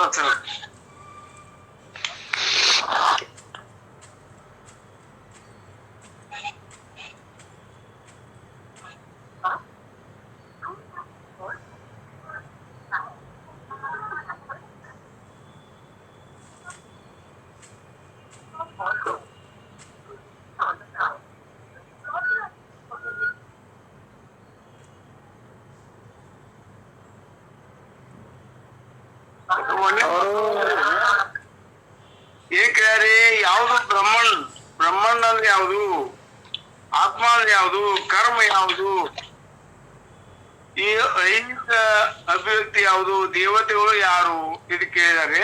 ನಿನ್ನೆ ನೋಡಿದ್ರು ಅದಕ್ಕೆಲ್ಲ ಉತ್ತರ ಕೊಡಾಕ್ತಾರೆ ಇವ್ರಿ. 2ನೇ ಶ್ಲೋಕದೊಳಗ ಯಜ್ಞದ ಪ್ರಭು ಯಾರು, ಅವನು ದೇಹದಲ್ಲಿ ವಾಸಿಸುವುದು ಹೇಗೆ, ಯಜ್ಞ ಮಾಡ್ತಾರೆ, ಯಜ್ಞದ ಪ್ರಭು ಯಾರು, ಅವನು ದೇಹದಲ್ಲಿ ವಾಸಿಸುವುದು ಹೇಗೆ, ಭಕ್ತಿ ಸೇವೆಯಲ್ಲಿ ತೊಡಗಿರುವವರು ಮರಣ ಕಾಲದಲ್ಲಿ ನಿನ್ನನ್ನು ದೊಡ್ಡ ಸರ್ ಹೇಳಿ ಸರ್ ಹೇಳಿ. ಬರ್ರಿ ರಿಂಗ್ ಮಾಡೋದು ಬಂದ್ ಮಾಡ್ರಿ. ಹೋಗೈತ್ರಿ ಅದ ಕೈ ಬರ್ಬೇಕ್ರಿ. ಹಲೋ ಎಲ್ಲಿಂದ ಬಿಟ್ರಿ ನೋಡ್ರಿ, ಎಲ್ಲಿಗ್ ಬಿಟ್ಟಿನಿ ಹೇಳ್ರಿ. ಏನ್ ಹೇಳಕತ್ತಿದ್ದೆ ಹೇಳ್ರಿ, ನನಗ್ ನೆನಪಾಕತಿ. ದೈವಾರಿ ಸರ್ ಅಧ್ಯಾತ್ಮಕ್ಕೆ ಹೇಳಕತ್ತಿ ನೋಡ್ರಿ. ಅಧ್ಯಾತ್ಮ ಆಯ್ತು ಮುಟ್ಟಿಯಾಗಿ ಅಪರ ಅನ್ನುವಂಥದ್ದು ಏನದಲ್ಲ, ಇಲ್ಲಿ ನಮ್ಮ ಸಾಕ್ಷಿಯಾಗಿರುವಂತ ಅಧಿಯಜ್ಞ ಅಂದ್ರ ನಮ್ಮ ಸ್ವರೂಪಕ್ಕೆ ನಾವು ಬಂದು ನಿಲ್ಲಿಸಬೇಕಾಗಿತ್ತು. ಈ ಅಪರಗಳನ್ನ ನಾವು ಪೂರ್ಣ ತ್ಯಾಗ ಮಾಡೋದಂದ್ರೇನು, ಅಲ್ಲಿರ್ತಕ್ಕಂಥವು ಅವು ಪ್ರವೃತ್ತಿ ಮಾರ್ಗದೊಳಗದಾವ. ಏನ್ ಅಧಿಯಜ್ಞ ಅದಲ್ಲ ನಮ್ಮ ನಿವೃತ್ತಿ ಮಾರ್ಗದ. ಆ ಪ್ರವೃತ್ತಿ ಮಾರ್ಗದಲ್ಲಿ ಏನಾದರೂ ಪಡೆದುಕೊಂಡು ನಾವು ಉದ್ಧಾರ ಆಗ್ಬೇಕನ್ನೋದದ, ಅದು ಪ್ರೇಯಸ್ಸು, ಅವು ನಾಶವಂತದ ಫಲ ಅಂತ ತಿಳ್ಕೊಂಡು ಪರಮಾತ್ಮ ಮರಗ್ತಾನ. ಆದ್ರೂ ಕೂಡ ಆಯಾ ದೇವತೆಗಳ ಮೂಲಕವಾಗಿ ಫಲಗಳನ್ನ ಕೊಡ್ತಾನ ಪರಮಾತ್ಮ. ಆದ್ರೆ ಮರಗ್ತಾನ, ಗೊತ್ತಿಲ್ಲಲ್ಲ ಇವ್ರಿಗೆ ಅಂತೇಳಿ ಆ ಪ್ರಕಾರವಾಗಿ ಅವೆಲ್ಲ ನಾಶವಂತದಾವ. ನಾಶ ಆಗದಿರ್ತಕ್ಕಂಥ ಯಾವ ನಿವರ್ತಕ ಕರ್ಮ, ಅರ್ಥಾತ್ ಶ್ರವಣ ಮನನ ನಿಧಿಧ್ಯಾಸಗಳನ್ನ ಮಾಡಿ ನಮ್ಮ ಸ್ವರೂಪದಲ್ಲಿ ನೆನೆಯಾಗಿ ನಿಲ್ಲುವಂತದ್ದು ಯಾವ್ದು, ನಿವರ್ತಕ ಕ್ರಮ. ಇವೆಲ್ಲವುಗಳನ್ನ 2 ಭಾಗ ಮಾಡ್ತಾರ ಅವರು. ಒಂದು ಪ್ರವರ್ತಕ, ಒಂದು ನಿವರ್ತಕ. ಪ್ರವರ್ತಕದಲ್ಲಿ ಏನದಲ್ಲ, ಪ್ರವರ್ತಕದಲ್ಲಿ ಪಡೆಯುವುದ, ನಾವು ಮಾಡಿ ಪಡೆಯುವುದ. ಆ ಯಾವ ಭೋಗ ಭಾಗ್ಯಗಳು ಅಥವಾ ಸಂಪತ್ತು ಇವೆಲ್ಲ ಪಡೆದು ನಮ್ಮ ಜೀವನ ಅವಶ್ಯಕವಾಗಿ ಶರೀರ ಚರಿತಾರ್ಥವಾಗಿ ಎಲ್ಲವನ್ನು ಪಡೆಯುವುದ. ಅದರಲ್ಲಿ ದುಃಖದ ಮನೆಗೆ ಫಲ ಏನು, ಅಲ್ಲಿ ದುಃಖ. ಈ ನಿವರ್ತಕದಲ್ಲಿ ಏನದ ಅಂದ್ರೆ ಫಲ ಯಾವಾಗ್ಲೂ ಸುಖ ರೂಪದ. ಇಲ್ಲಿ ಎಲ್ಲವನ್ನು ತ್ಯಾಗ ಮಾಡುವುದದ, ಒಂದೊಂದನ್ನ ಬಿಡುವುದದ. ದೇಹ ಮನಸ್ಸು ಬುದ್ಧಿ ಇವೆಲ್ಲವುಗಳನ್ನ ತ್ಯಾಗ ಮಾಡಿ ಇವುಗಳ ಮೇಲಿನ ಮೋಹವನ್ನು ತೆಗೆದು ಸಾಕ್ಷಿ ರೂಪವಾದಂತ ಪರಮ ಸ್ವರೂಪವನ್ನ ಇಲ್ಲಿ ಆ ಸ್ವರೂಪದಲ್ಲಿ ಉಳಿಯುವುದದ. ಒಂದು ಯಾವುದು ಪ್ರವರ್ತಕ, ಒಂದು ನಿವರ್ತಕ ಅಂತ 2 ಭಾಗ ಮಾಡಿದಾರ 4ನೇ ಇದ್ರೊಳಗ. ಆ ಪ್ರವರ್ತಕದಲ್ಲಿ ಅಂಗಗಳನ್ನು ಎಷ್ಟು ಮಾಡ್ಯಾರ ಅಂದ್ರ 4-5 ಮಾಡ್ಯಾರ. ಅವುಗಳಲ್ಲಿ ಭ್ರಮ ಆಗೈತಿ ನಮಗ. ಯಾವುದು ಪರಮಾನುಭವ ಬೋಧಿ ಯಾರು ಕೇಳ್ಯಾರ ಅವ್ರಿಗೆ ಗೊತ್ತಾಗ್ತದ. 3ನೇ ಸಂಧಿಯಲ್ಲಿ ನಾವು ಅಧ್ಯಾಸ ರೂಪವಾಗಿ ಭ್ರಮೆಯಿಂದ ಆ 5 ಭ್ರಮೆಗಳನ್ನ ಹೊಂದಿದ್ದರಿಂದ ಈ ಪ್ರವರ್ತಕ ಕರ್ಮ ನಮಗ್ ದುಃಖಕ್ಕೆ ಕಾರಣ ಆಗ್ಯದ ಅಂತ ಹೇಳ್ತಾ. ಆ 5 ಭ್ರಮೆಗಳು ಯಾವ ಅನ್ನೋದು ಹೇಳ್ತಾರ ಅವ್ರು. ಆಂ ಭ್ರಮೆ, ಆಮೇಲೆ ಅಜ್ಞ ಭ್ರಮೆ, ಕರಣ ಭ್ರಮೆ, ಇಂದ್ರಿಯ ಭ್ರಮೆ, ದೇಹ ಭ್ರಮೆ ಹಾಗೂ ಜಾಗೃತ ಭ್ರಮೆ, ಸ್ವಪ್ನ ಭ್ರಮೆ ಅನ್ನುವಂತ ಇವು 7 ಭ್ರಮೆಗಳನ್ನ ಅವ್ರು ಹೇಳ್ಕೊಂತ ಹೋಗ್ಯಾರ. ಎಲ್ಲಿ ಪ್ರವರ್ತಕ ಕರ್ಮದಲ್ಲಿ. ಒಂದು ನಿವರ್ತಕ ಕ್ರಮದಲ್ಲಿ ಅಂತ ಯಾವ ಭ್ರಮೆ ಇಲ್ಲ. ಅವು 3 ಅಂಗಗಳನ್ನ ಮಾಡಿ ಅವು ಶ್ರವಣ ಮನನ ನಿಧಿಧ್ಯಾಸಗಳನ್ನ ಮಾಡಿ ನಾವು ನಮ್ಮ ಸ್ವರೂಪದಲ್ಲಿ ಒಂದಾಗುವಂತದ. ಇಲ್ಲಿ ಎಲ್ಲವನ್ನು ನಿವರ್ತಕದಲ್ಲಿ ಬಿಟ್ಟುಕೊಂತ ಹೋಗುದದ. ನೀವ್ ಯಾವ್ದು ನೇತಿ ನೇತಿ ನೇತಿ. ದೇಹ ನಾನಲ್ಲ, ಮನಸ್ಸ ನಾನಲ್ಲ, ಪ್ರಾಣ ನಾನಲ್ಲ, ಈ ಮನಬುದ್ಧಿ ಚಿತ್ತಾಂಕಾರಾದಿಗಳು ನಾನಲ್ಲ. ಇವುಗಳಲ್ಲಿ ಸಾಕ್ಷಿರೂಪವಾದಂತ ಪರಮಾತ್ಮನೇ ನಾನು ಅಂತೇಳಿ ಉಳಿಯುದದ. ಇಲ್ಲಿ ಇರುವುದದ, ಅಲ್ಲಿ ಪಡೆಯುವುದದ. ವ್ಯತ್ಯಾಸ ಹೇಳ್ತಾನೆ ಪರಮಾತ್ಮ. ಅದು ದುಃಖ ಕಾರಣದ, ಇದು ಸುಖ ಕಾರಣದ. ಹೀಗೆ ಇಲ್ಲಿ ಹೇಳ್ತಕ್ಕಂಥ 5 ಅಂಶಗಳನ್ನ ಹೇಳಿದ್ರಲ್ಲ, ಅವೆಲ್ಲ ಪ್ರವರ್ತಕ ಬರ್ತಾವ. ನಿವರ್ತಕದಲ್ಲಿ ಏನ್ ಬರ್ತದ, ಒಂದೇ ಬರ್ತದ. ಇಲ್ಲಿ 3ಗಳಿದ್ರು ಕೂಡ ನಿಧಿಧ್ಯಾಸನದಲ್ಲಿ ಬಂದು ನಾವು ಒಂದಾಗುವಂತದ್ದು ಬ್ರಹ್ಮ ಸ್ವರೂಪವೇ. ಇವು ಕೂಡ ಅಪರನ. ಎಲ್ಲಿವರೆಗೆ, ತಿಳಿಯುವವರೆಗೆ, ನಮ್ಮ ಸ್ವರೂಪದಲ್ಲಿ ಒಂದಾಗುವವರೆಗೆ ಇವು ಕೂಡ ಅಪರವೇ. ಹೀಗೆ ಪರಮಾತ್ಮನ ಉದ್ದೇಶದ ಹಿಂದಿಂದೆಲ್ಲ ರಿವಿಷನ್ನು ಇವು 2ರಲ್ಲಿ ನಾವು ಮಾಡಿದೀವಿ. ಇದನ್ನ ಹೇಳಬೇಕಾಗಿತ್ತು, ಹೇಳಿದ್ದೆಲ್ಲ ಬೇರೆ ರೂಪದೊಳಗೆ ಅದನ್ನ ಹೇಳಿದೆ. ಇರ್ಲಿ, ನಾವು 2ರಲ್ಲಿ ಇವುಗಳನ್ನ ಮಾಡಿ ಸಮಾಪ್ತಿಗೊಳ್ಳುವ. ಈಗ ಗುರುಗಳು ಏನ್ ಹೇಳ್ತಾರ ಅನ್ನೋದು ನೋಡೋಣ. ನೀವು ಏನ್ ಹೇಳಿದ್ರು ಶ್ಲೋಕ ಅದನ್ನ ಬಿಡಿಸೇನಲ್ರಿ. ಶ್ಲೋಕ ಹಲೋ, ಶ್ಲೋಕ ಬಿಡಿಸೇನಲ್ರಿ? ಶ್ಲೋಕ ಬಿಡಿಸೇನಲ್ರಿ? ಓದ್ತೇನೆ ನೋಡ್ರಿ, ಓರಿ. 5ನೇ ಶ್ಲೋಕ ಓದಿರಿ ಅಪ್ಪಾಜಿ. ಓದೇನೇನ್ರಿ? ಅದ್ರ ವಿವರಣೆ ಹೇಳ್ತೇನೆ ನೋಡ್ರಿ, ಗುರುಗಳು ಏನ್ ಹೇಳ್ತಾರ ಅನ್ನೋದು ಓದ್ತೇನೆ. ಒಳ್ಳೇದು. ಆ ದೇಹದ ತ್ಯಾಗದ ಬಗ್ಗೆ ಒಂದ್ ಸ್ವಲ್ಪ ಹೇಳಿದ್ದೆ, ಅದು ಹೋಗಿಬಿಟ್ಟಿತ್ತು. ಅದ ಅರ್ಥಾತ್ ನತಶ್ಯ ಪ್ರಾಣ ಉತ್ಕ್ರಾಮಂತೆ ಸಮಲೀಯತೆ ಬ್ರಹ್ಮ ಇವ ಸನ್ ಬ್ರಹ್ಮಾಪ್ನೋತಿ ಶ್ರುತಿ ಅನ್ನುವಂತ ಶ್ಲೋಕ ಏನ್ ಹೇಳ್ತದಂದ್ರ, ದೇಹ ತ್ಯಾಗದ ಟೈಮ್ದೊಳಗ ಆ ಲಕ್ಷಾರ್ಥವಾದಂತ ಪರಬ್ರಹ್ಮ ಅವ್ರ ಜೊತೆ ನಾವು ಒಂದಾದೀವಿ ಅಂತಂದ್ರ ಅಲ್ಲಿ ನಮಗ ದೇಹದ ತ್ಯಾಗದೊಳಗೆ ಇಲ್ಲಿ ವಿಧಿ ನಿಯಮಗಳಿಲ್ಲ, ಅವ್ ಬ್ರಹ್ಮದಲ್ಲೇ ಒಂದಾಗಿ ಬಿಡ್ತಾನ. ಇನ್ನು ಉಳಿದ ಭೂತಾದಿಗಳಿದಾವಲ್ಲ, ಶರೀರಕ್ಕೆ ಸಂಬಂಧಪಟ್ಟಂತ 25 ತತ್ವಗಳು ಆಯಾ ಭೂತಗಳಲ್ಲಿ ಒಂದಾಗ್ತಾವ, ಅವ ಪರಬ್ರಹ್ಮದಲ್ಲಿ ಒಂದಾಗ್ತಾನ. ಅದಕ್ಕೆ ಉದಾಹರಣೆ ಕೊಟ್ಟಿದ್ದೆ, ಉಪ್ಪಿನ ಗೊಂಬೆ ತನ್ನ ತಾಯಿಯನ್ನ ಅಥವಾ ತಂದೆಯನ್ನ ನೋಡ್ಲಿಕ್ಕೆ ಹೋಗಿ ಅದು ಉಪ್ಪನ ಆಗ್ತದ, ಯಾಕಂದ್ರೆ ಅಲ್ಲಿಂದನ ಬಂದಿತ್ತು ಅಲ್ಲೇ ಹೋಗ್ತದ ಅನ್ನುವಂಥದ್ದು ಹೇಳಿದ್ದೆ. ಒಂದು ಶ್ರುತಿ ಉದಾಹರಣೆಯನ್ನು ಕೊಟ್ಟಿದ್ದೆ, ಯಾವುದು? ಆನಂದಾದಿಮಾನಿ ಭೂತಾನಿ ಜಾಯಂತೆ ಏನ ಜಾತಾನಿ ಜೀವಂತಿ ಯತ್ ಪ್ರಯಂತಿ ಸಂಶಯಂತಿ ಅಂತ. ಅದೇನ್ ಹೇಳ್ತದ್ರ, ನಾವು ಆನಂದದಿಂದ ಬಂದೇವಿ, ಆನಂದಕ್ಕಾಗೇ ಬದುಕಾಕತ್ತೀವಿ, ನಾವು ಮುಂದೆ ಯಾವಾಗ ಆನಂದದಲ್ಲೇ ಒಂದಾಗ್ತಿದ್ವಿ. ಅಂದ್ರೆ ಇರೋದು ಒಂದೇ ಬ್ರಹ್ಮ, ಅದೇ ಆನಂದ. ಒಂದು ತನ್ನ ಆನಂದಕ್ಕಾಗಿ ಪರಬ್ರಹ್ಮ ಈ ಸೃಷ್ಟಿ ನಿರ್ಮಾಣ ಮಾಡಿ ಲೀಲೆಗೈದು ಮತ್ತು ಆನಂದದಲ್ಲೇ ತನ್ನ ಲೀಲೆ ಮಾಡ್ಕೋತಾನ ಅನ್ನುವಂಥದ್ದು ಆ ಶ್ಲೋಕ ಬರ್ತದೆ, ತೈತ್ರಿಯಲ್ಲೇನು ಬರ್ತದೆ. ಇರ್ಲಿ, ಅದನ್ನ ಗುರುಗಳು ಯಾವ ರೀತಿ ಹೇಳ್ತಾರ ಅನ್ನೋದು ನೋಡೋಣ ನಾವು.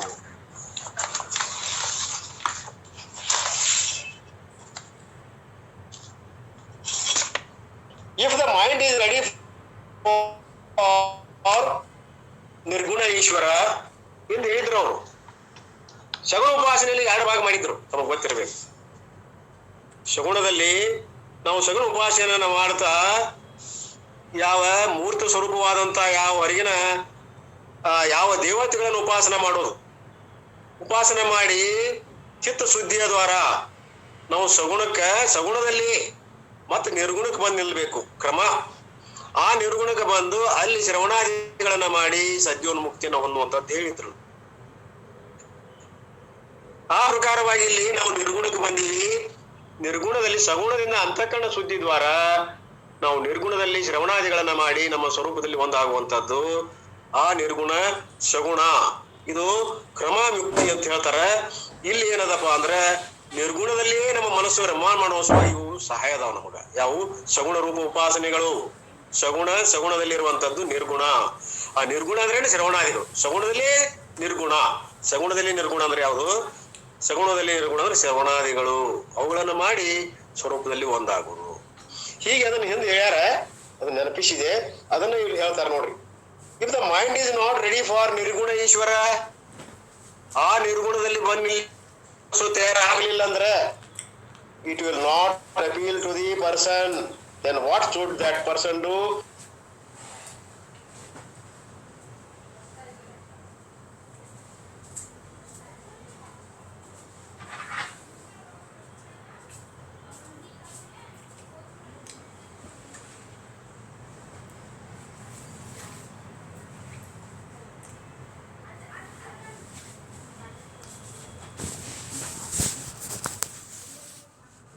ನಿರ್ಗುಣ ಉಪಾಸನೆಯನ್ನ ಮಾಡುವಾಗ ಶರೀರ ಹೋಯ್ತಂದ್ರೆ ಎಲ್ಲಿ ಹೋಗ್ತಾನ? ಬ್ರಹ್ಮಲೋಕಕ್ಕೆ ಹೋಗ್ತಾನ. ಬ್ರಹ್ಮಲೋಕಕ್ಕೆ ಹೋಗಿ ಇಲ್ಲಿ ಬ್ರಹ್ಮ 2 ಎಳೆ ಅವ್ರಿಗೂ ಕೂಡ ಶಾಸ್ತ್ರಾದಿಗಳನ್ನ ಹೇಳಿ ಆ ಬ್ರಹ್ಮಿರು ಪರ್ಯಂತರ ಇದ್ದು ಆ ಸುಖವನ್ನು ಕೂಡ ಅನುಭವಿಸಿ ಅಲ್ಲಿಂದಲೇ ಅವ ಮುಕ್ತ ಆಗ್ತಾನ ಅಂತ ಹೇಳ್ತಾರ ಅವರು. ನಿರ್ಗುಣ ಉಪಾಸಕಿದ್ರೆ. ಸಗುಣ ಉಪಾಸಕಿದ್ರೆ ಅವ ಒಳ್ಳೆ ಲೋಕಗಳ ಪ್ರಾಪ್ತ ಆಗ್ತಾವ. ಶ್ರುತಿನಾಂ ಶ್ರೀಮತಾಮಿಗೆ ಯೋಗ ಭ್ರಷ್ಟ ಆಯ್ತು. ಆದ್ರೆ ನಿರ್ಗುಣ ಉಪಾಸಕ ಕಟ್ತಾ ಇದ್ದಂದ್ರ ಶ್ರವಣ ಮನನ ನಿಧಿಧ್ಯಾಸನಗಳಲ್ಲಿ ತೊಡಗಿದ್ದಂದ್ರ ಅವಾಗ ಶರೀರಪಾತ ಆತಂದ್ರ ಅವ ಬ್ರಹ್ಮಲೋಕಕ್ಕೆ ಹೋಗ್ತಾನೆ. ಅಲ್ಲಿ ಅವನ ಇಚ್ಛೆ ಪೂರ್ತಿ ಆಗ್ತದ. ಯಾರಿಗೆ? ಉತ್ಕಟವಾದಂತ ಇಚ್ಛೆ ಇರ್ಬೇಕು ಅವನು. ನನ್ನ ಸ್ವರೂಪವನ್ನ ಅಂದ್ರೆ ಮುಮುಕ್ಷು ಇರ್ಬೇಕು, ತೀವ್ರತರವಾದಂತ ಮುಮುಕ್ಷು ಇರ್ಬೇಕು. ಅವನಿಗೆ ಬ್ರಹ್ಮಲೋಕ ಪ್ರಾಪ್ತಿ ಆಗ್ತಾ ಇದೆ. ಹಾಗೆ ಇಲ್ಲಿ 2 ಭಾಗಗಳನ್ನು ಮಾಡ್ತಾರ. ಒಂದು ನಿರ್ಗುಣ ಉಪಾಸಕ, ಒಂದು ಸಗುಣ ಉಪಾಸಕ. ಒಂದು ಫಲಾಪೇಕ್ಷೆಯಿಂದ ಒಂದು ಫಲಾಪೇಕ್ಷೆ ರಹಿತವಾಗಿ ಮಾಡುವಂತದ್ದು. ಹೀಗೆ ಅವ್ರೇನ್ ಹೇಳ್ತಾರ ನೋಡು. What will happen in Brahmaloka? Again Krishna says I have not seen. ಬ್ರಹ್ಮಲೋಕದಲ್ಲಿ ಏನಾಗ್ತದ? A person who is desires of moksha alone goes to Brahmaloka. ಯಾರು ಹೋಗ್ತಾರ ಬ್ರಹ್ಮಲೋಕಕ್ಕೆ? ತೀವ್ರತರವಾದಂತ ಮುಮುಕ್ಷು ಹೋಗ್ತಾನೆ. ತೀವ್ರತರವಾದಂತ ಮುಮುಕ್ಷುನ ಹೊಂದೇ ತೀರಬೇಕು, ಇದೇ ಜನ್ಮದಲ್ಲಿ ಆ ಸ್ವರೂಪವನ್ನ ಪ್ರಾಪ್ತಿ ಮಾಡ್ಬೇಕನ್ನುವಂತ ತೀವ್ರತರವಾದ ಮುಮುಕ್ಷುವೇ ಬ್ರಹ್ಮಲೋಕಕ್ಕೆ ಹೋಗ್ತಾನೆ. He will get there ideal conditions for ನಿರ್ಗುಣ ಈಶ್ವರ ಜ್ಞಾನಂ. ಅಲ್ಲಿ ನಿರ್ಗುಣ ಈಶ್ವರ ಉಪಾಸನೆಯನ್ನ ಏನ್ ಮಾಡಿರ್ತಾನಲ್ಲ, ಅವನಿಗೆ ಶ್ರವಣಾದಿಗಳು ಲಭಿಸ್ತಾವು, ಅವನಿಗೆ ಅನುಕೂಲವಾದಂತ ವಾತಾವರಣ ಸಿಗ್ತದೆ. ಶ್ರವಣಾದಿಗಳು ಬ್ರಹ್ಮನಿಂದ ಎಲ್ಲವೂ ಬೋಧಿಸಲ್ಪಡ್ತಾವೆ.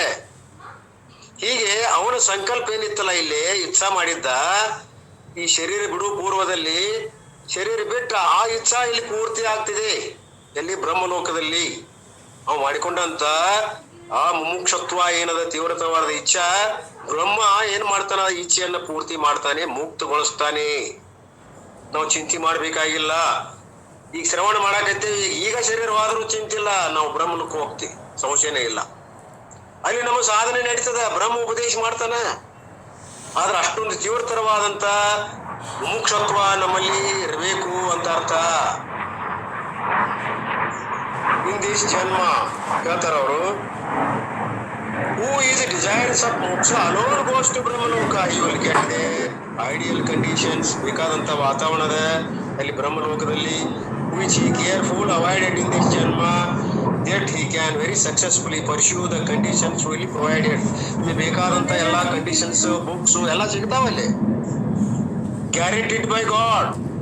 ಪರಮಾತ್ಮ ಎಲ್ಲ ಗ್ಯಾರಂಟಿ ಕೊಡ್ತಾನ ಅಲ್ಲಿ. And the scriptures point out, ನಿಮಗೆ ಬೇಕಾದಂತ ವೇದ ಉಪನಿಷತ್ಗಳನ್ನು ಕೊಡ್ತಾನ.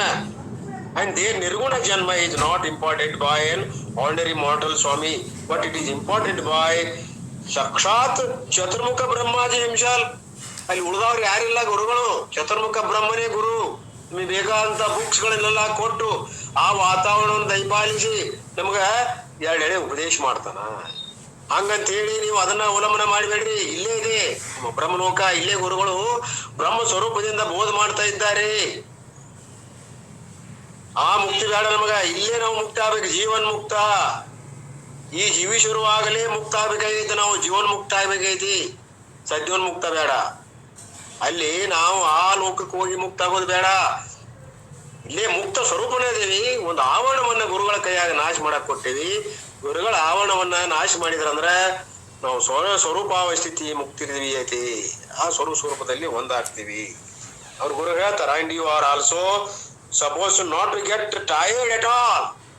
ಅಲ್ಲಿ ಇಲ್ಲಿ ಒಂದ್ ಸ್ವಲ್ಪ ಬೇಜಾರಾಗ್ತದ, ಟೈರ್ನೆಸ್ ಆಗ್ತದ. ಒಂದು ತಾಸ ನಾವು ಏನೋ ಹೇಳೋದಾಗ್ಲಿ, ನೀವು ಕೇಳೋದಾಗ್ಲಿ, ಒಂದ್ ಸ್ವಲ್ಪ ಬೇಜಾರ್ ಅನ್ನುವಂಥದ್ದು ಅದ ಇಲ್ಲಿ. ಅಲ್ಲಿ ಬೇಜಾರ ಇಲ್ಲ ನಿಮಗ, ಅಲ್ಲಿ ಬೇಜಾರಾಗ್ಲಿ, ವೈಕ್ ಅನ್ಸೋದಾಗ್ಲಿ ಏನು ಇಲ್ಲ. ಯಾವಾಗ್ಲೂ ಸುಖ ಅನುಭವಿಸೋದೈತಿ, ಶಾಸ್ತ್ರ ಕೇಳೋದೈತಿ, ಹಿಂಗಿರ್ತದ ಅಂತಾರ. ಟೋಟಲಿ ಈ must be for superior teacher. ಆ ಬ್ರಹ್ಮನ ಏನದನ, ಚತುರ್ಮುಖ ಬ್ರಹ್ಮ ಸುಪೀರಿಯರ್ ಟೀಚರ್ ಅದಾನ. He will never get tired. ಅವ್ನು ಹೇಳಾಕ್ ಬೇಸರ ಮಾಡ್ಕೊಳ್ಳೋದಿಲ್ಲ ಆ ಗುರು. ಬಿಕಾಸ್ 4 ಹೆಡ್, ಅವ್ 4 ತಲೆಗಳದಾವು. ಒಂದ್ ತಲೆಯಾಗ ಬ್ಯಾಸರ ಆದ್ರೆ ಮತ್ತೊಂದ್ ತಲೆ ಹೇಳ್ತಾನ, ಅದ್ ಬ್ಯಾಸರ ಆದ್ರೆ ಮತ್ತೊಂದ್ ತಲೆ ಹೇಳ್ತಾನ. ಅವ್ ಬೇಜಾರ್ ಅನ್ನೋದೇ ಇಲ್ಲ ಆ ಗುರುಗಳಿಗೆ. ಇಲ್ಲಿ ಒಂದ್ ಸ್ವಲ್ಪ ಬೇಜಾರ್ ಆಗ್ಬೋದು ಅಂತ ಹೇಳ್ಕೊಡ್ದಂದ್ರ, ಇಲ್ಲಿ ಅಗ್ನಿ ಅದಲ್ಲ, ಅದು ಯಾವಾಗ ಅದಕ್ಕೂ ಅದ್ರ ಮನುಷ್ಯಗೆ ಶರೀರ ಇದಾಗ್ತದ ಒಂದ್ ಸ್ವಲ್ಪ. ಆದ್ರೆ ಅಲ್ಲಿ ಹಂಗಿಲ್ಲ ಅಂತ ಹೇಳ್ತಾರ. He has 4 heads. He can always change the head side to side. ಒಂದು ತಲೆಯನ್ನ ಚೇಂಜ್ ಮಾಡ್ಕೊಂತ ಹೋಗ್ತಾನವ, ಒಂದು ತಲೆಯಿಂದ ಮತ್ತೊಂದು ತಲೆಗೆ. And you are also suppose to not get tired at all. ಮತ್ ನಿಮಗೆ ಬೇಜಾರಾಕೈತೇನೋ ಅಂತ ಅವಾಗ ಹಂಗ್ ಮಾಡ್ತಾನ, ನಿಮಗೆ ಏನ್ರ ಬೇಜಾರಾಕೈತೇನೋ ಇಲ್ಲ. ನಿಮ್ಗೆ ಸ್ವಲ್ಪ ಬೇಜಾರಾಗೋದಿಲ್ಲ. ಇಲ್ಲಿ ಇನ್ನಟ್ ಕೇಳ್ಬೇಕಂತೇಳಿ ಉತ್ಸುಕ ಆಗ್ತದ, ಸ್ಫೂರ್ತಿ ಹೆಚ್ಚಾಕೊಂತ ಹೋಗತಿ, ಕೇಳಿ ಒಂದೇ ಬಿಡ್ಬೇಕಂತೇಳಿ. Not to get tired at all, ನಿಮಗೂ ಬೇಸರ ಆಗುದಿಲ್ಲ. ದೇರ್ಫೋರ್ ನಾಟ್ ವೀಕ್ಲಿ ಒನ್ಸ್, ವಾರದಾಗ ಒಂದ್ ಕೇಳೋದ ಇಲ್ಲಿ ಈ ಗುರುಗಳು ಹೇಳುವಾಗ. ಅದ್ರಲ್ಲಿ continuous, weekly not weekly once, continuously we can listen. ಕಾಯಂ ನೀವು ಕೇಳ್ಕೊಂತ ಇರಬಹುದು, ಚಿಂತನೆ ಮಾಡ್ಕೊಂತ ಇರಬಹುದು. ಅಲ್ಲಿ ಬೇಜಾರಿಲ್ಲ, ಬ್ಯಾಸರಿಲ್ಲ. ನೋ ಹಂಗರ್, ಹಸಿವಿ. ನಾವು ಹಸಿವು ಆತಂದ್ರೆ ಕೆಳಗೆ ಓಡ್ತೀವಿ. ನಾವು ಹಸಿ ತೃಷಿಗಳದಾವು, ನೀರಡಿಕೆ ಅದಾವು. ಆದರೆ ಅಲ್ಲಿ ಹಸಿವೆ ತೃಷಿಗಳಿಗೆ ಇಲ್ಲ. ಯಾವಾಗಲೂ ತೃಪ್ತ, ಅಮೃತ ಪಾನ್ ಮಾಡ್ತಾರೆ ಅವರು. ಅವರಿಗೆ ಹಸಿವು ನೀರಡಿಕೆಗಳ ಪ್ರಶ್ನೆನೇ ಇಲ್ಲ. ನೋ ಹಂಗರ್, ನೋ ಥ್ರಸ್ಟ್, ನೀರಳಿಕ್ಕಿಲ್ಲ. And mind also is ideal. ಆ ಮನಸ್ಸಾದ್ರೂ ಕೂಡ ಯಾವಾಗಲೂ ಆದರ್ಶ ರೂಪದಿಂದ ತಿಳಿಬೇಕನ್ನುವಂತ ಹಂಬಲ್ ಉಳ್ಳದ. Body will also cooperate. ಅಲ್ಲಿ ಸೂಕ್ಷ್ಮ ಶರೀರ ಇರ್ತದ, ಅದು ಕೂಡ ನಮಗ್ ಸಹಕರಿಸ್ತದ, ಬೇಜಾರ್ ಮಾಡಿ ಕೊಡುದಿಲ್ಲ. That is also to be told. ಅದು ಕೂಡ ಇಲ್ಲಿ ಹೇಳಲ್ಪಟ್ಟದ. ಸೊ ಬ್ರಹ್ಮತೆ ಸರ್ವೇ ಸಂಪ್ರಾಪ್ತೆ ಪ್ರಾಪ್ತಿ ಸಂಚಾರೇ ಪರಾಸ್ಯಂತೆ ಕೀರ್ತನಂ ಪ್ರವಿಶಂತೆ ಪರಂ ಪದಂ. This is what is said in the Shastra. And this is ನಿಷ್ಕಾಮ ಉಪಾಸನಾ goes to ಬ್ರಹ್ಮಲೋಕ. ಈ ನಿಷ್ಕಾಮ ಉಪಾಸನೆಯನ್ನು ಮಾಡಿದ್ರೆ ನೀವು ಬ್ರಹ್ಮಲೋಕ ಹೋಗ್ತೀರಿ ಅನ್ನೋದು ಅದರ ಬಗ್ಗೆ ಹೇಳಿದ್ರಿ. ಯಾವ ನಿಷ್ಕಾಮ ಉಪಾಸನೆಯನ್ನ ಮಾಡಿದರೆ ಆ ಭಕ್ತ ಬ್ರಹ್ಮ ಲೋಕಕ್ಕೆ ಹೋಗಿ ಮುಕ್ತ ಆಗ್ತಾನೆ. ಇನ್ನು ಸಕಾಮದಿಂದ ಮಾಡಿದ್ದಾದ್ರೆ ಈಗಾಗಲೇ ನಿಮ್ಗೆ ಗೊತ್ತ ಎಲ್ಲಿ ಹೋಗ್ತೀವಿ. ಮತ್ತ ಕ್ಷೀಣೆ ಪುಣ್ಯ ಮೃತ್ಯು ಲೋಕಂ ವಿಶಂತಿ. ಅವ್ ಮತ್ತೆಲ್ಲ ಹುಟ್ಟಿ ಬಂದು ಆ ಶ್ರೀಮಂತರ ಕುಣದಲ್ಲಿ ಆಗ್ಲಿ ಯೋಗಗಳ ಕುಣದಲ್ಲಾಗಿ ಅವನ ಅಂತಸ್ತಿನ ಪ್ರಕಾರ ಹೋಗ್ತಾನ ಅನ್ನೋದು ಹೇಳ್ಕೊಂತ ಹೋಗ್ಯಾರ ಎಂದ. ಇದನ್ನೆಲ್ಲ ಹಿಂದೆ ಹೇಳ್ಯಾರ. That is what is said in the ಶಾಸ್ತ್ರ.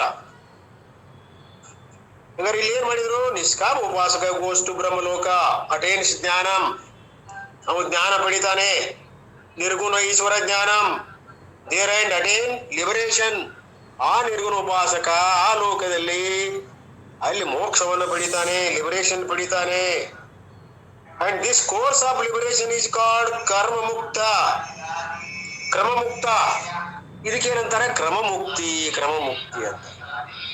ಯಾಕೆ? ಸಗುಣ ಉಪಾಸನೆಯನ್ನು ಮಾಡಿ ಮೊದಲ ಸಗುಣ ಉಪಾಸನೆ, ಆಮೇಲೆ ನಿರ್ಗುಣ ಉಪಾಸನ, ಆಮೇಲೆ ಅಲ್ಲಿ ಶರೀರ ಹೋಯ್ತು, ಬ್ರಹ್ಮಲೋಕಕ್ಕೆ ಬಂದ. ಇಲ್ಲಿ ಕೂಡ ಬ್ರಹ್ಮನಿಂದ ಅಲ್ಲಿ ವೇದಾಧ್ಯಯನ ಮಾಡಿ ಮೋಕ್ಷ ಸ್ವರೂಪ ಹೊಂದಿದ. ಇದು ಕ್ರಮ ಮುಕ್ತಿ.